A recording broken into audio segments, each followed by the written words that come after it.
dinadamay dyan na indirect conspirator kasi kailangan mapatunayan ng prosecution doon na yun ay isang planado o naging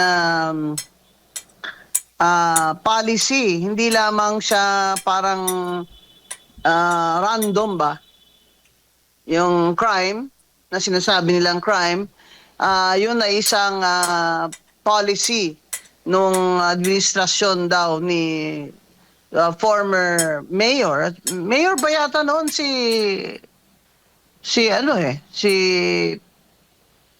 former President Duterte. Kaya ako naman nagtatanong ako, bakit kasama diyan sina Attorney Vic Aguirre? Hindi pa naman siya nung mayor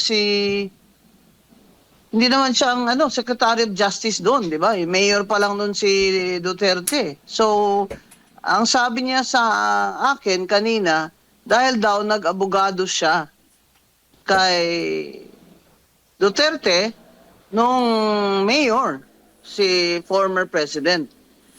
Alam niyo po kami mga abogado, namimili din kami ng kliyente, pero may sinumpaan kaming oath na gagawin namin ang makakaya namin para makakamit naman ng hustisya ang aming kliyente at pangalagaan ang kanilang mga karapatan. Kaya pag dinadamay po ang abogado sa mga kaso, parang hindi naman yata tama yan. Maliban na lang kung, yun na nga, they're trying to say nga na conspiracy daw.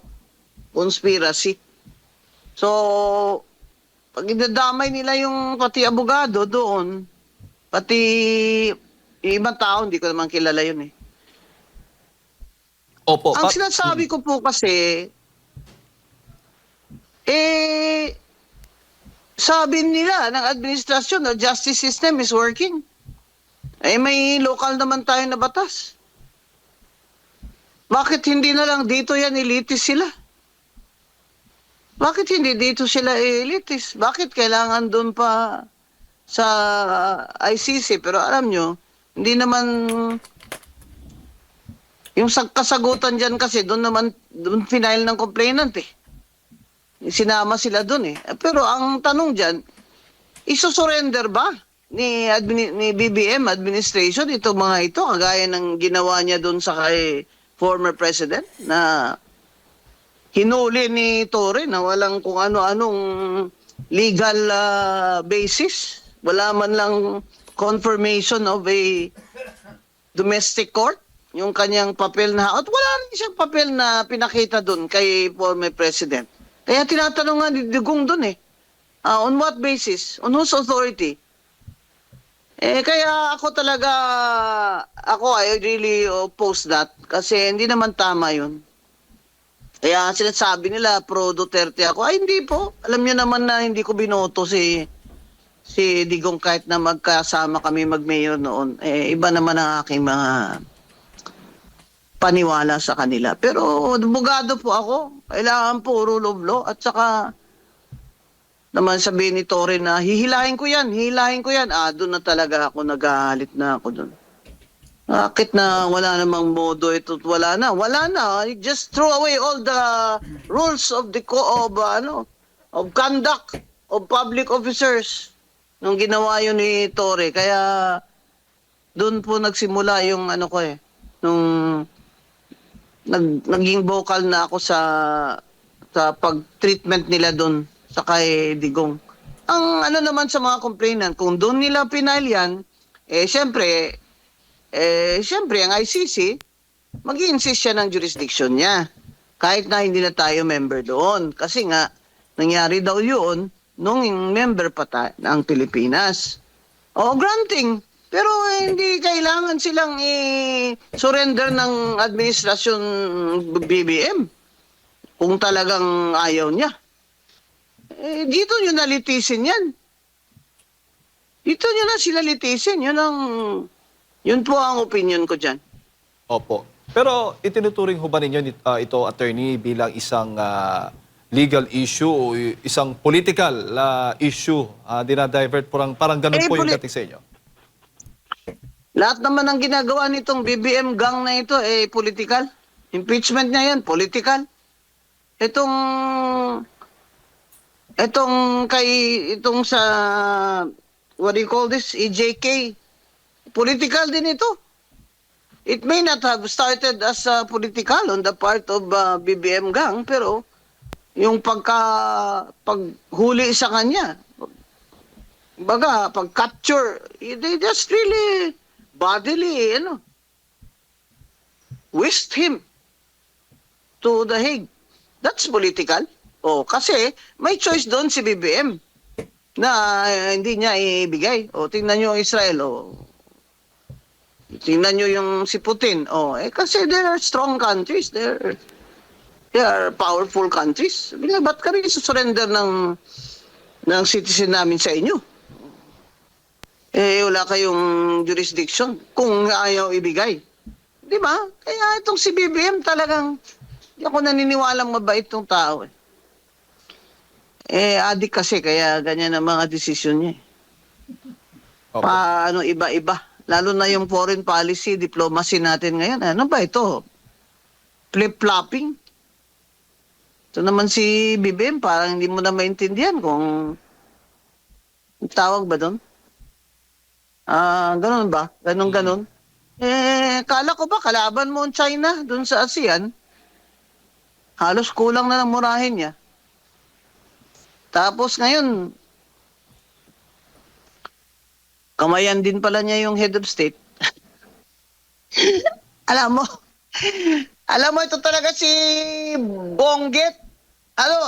Alam niyo ako, wala naman akong problema from the start Nung nanalo siya, sabi ko, good luck. Sana naman maging successful ka. Wala talagang magawang tama itong taong ito. Dahil napaligiran siya ng mga pinapapit lang siya. At do not underestimate him, ha?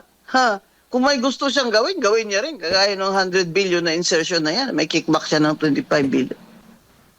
Kaya po ang sinasabi ko, dito niyo nalitisin yan. Pwede naman magsabi si Bongbong na, hindi na. Nakuha niyo na si former President Duterte. Tama na, dito na namin nililitis to.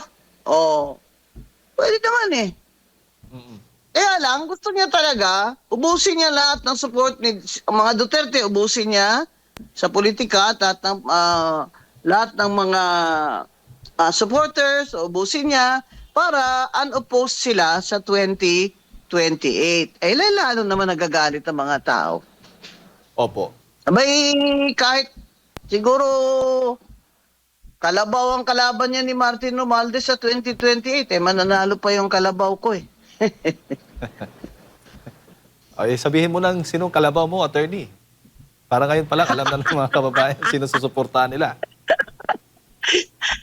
Saka natin pag-usapan yung yung 2028 pag malapit-lapit Opo. na. Pero attorney, so ngayon, dahil pinangalanan sila, possible na maglalabas ng arrest warrant. Pero kaya nga, sabi mo, kahit may batas na tayo, nakalatag na dyan, na hindi basta-basta mong kukunin, isusurrender, isusuko ang isang Pilipino sa ICC.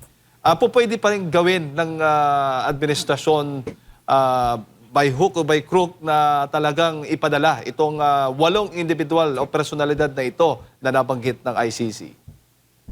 Opo. Kasi yun, kahit dun sa kay former President Duterte, wala namang warrant dun Interpol notice lang yun Pero labag sa batas yun, Talagang attorney, di ba? Inawa lang nila dahilan yun Kaya, kung ako dyan, total, si Aguirre, abogado naman, pumunta siya ng Supreme Court.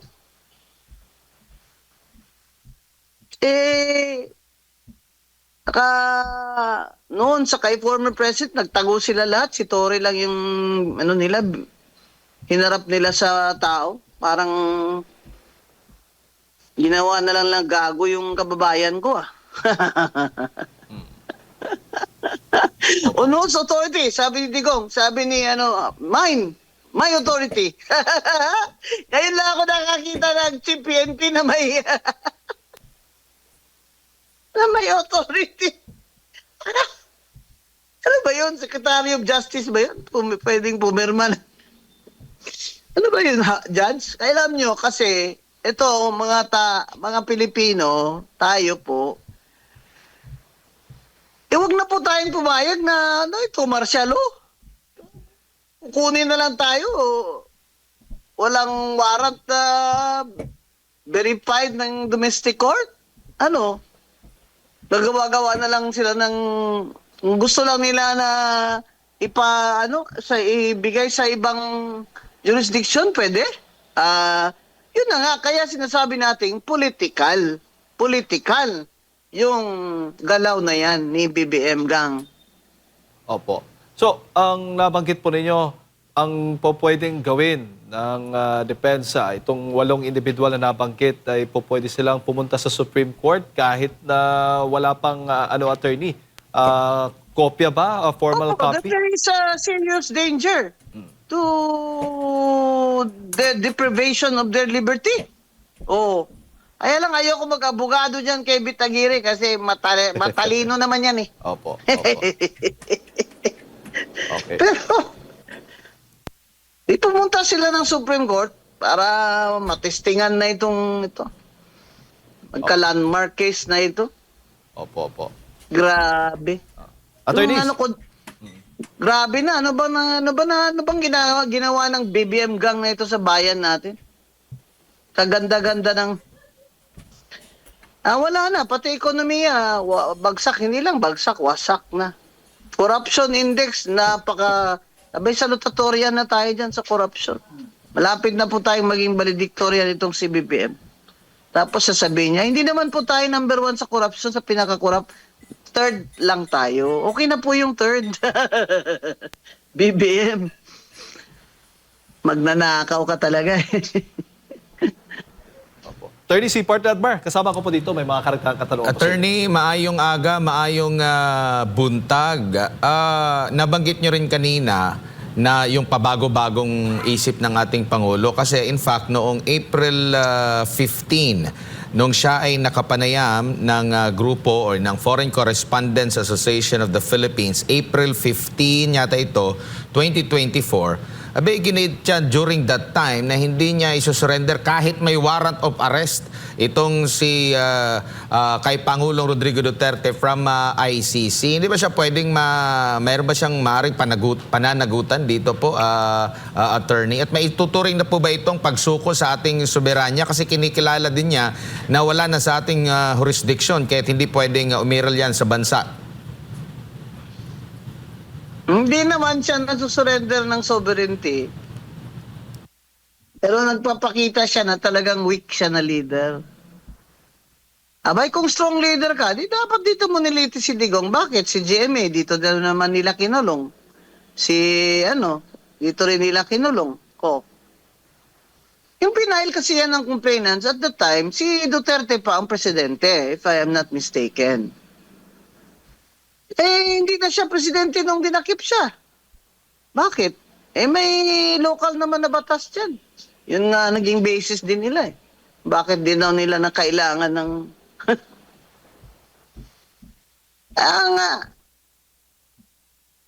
ang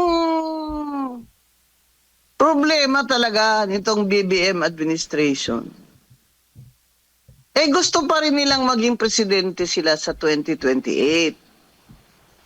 Gala yung BBM Gang na ito para patuloy yung pagnanakaw nila sa kaban ng bayan. Nakakatakot na pong manalo ito uli mga ito dahil tingnan nyo naman sa nangyayari sa atin. Bagsak na ekonomiya natin. 2.4 million ang Pilipino walang trabaho. More than kalahati sa ating mga kababayan ay nakakaranas na ng gutom. Ang solusyon nila, ayuda. Bigas na tag 20 pesos. Abay, kung hindi na to presidente si Bongbong Marcos, padaanin nyo yan sa kalye, duduraan yan ng mga tao. Opo. Attorney, lipat naman tayo ng... Ganyan na kagalit ang mga tao. Alam niyo ako, gumagala po ako eh. Hindi po ako dito sa mga high class lang ng mga lugar gumagala. Gumagala din po ako dun sa mga what do you call this? Yung mga market. kausap ko mga rider, mga street cleaner, mga labandera. Talagang papatayin na tayo sa gutom nitong BBM gang na ito. Tapos sila, kukobra pa ng sweldo. Yun po sinasabi ko kay Secretary Ralph Recto. Pinapaabot ko po kay Secretary Ralph Recto, huwag mo kaming tingnan dito na parang uutang ka uli.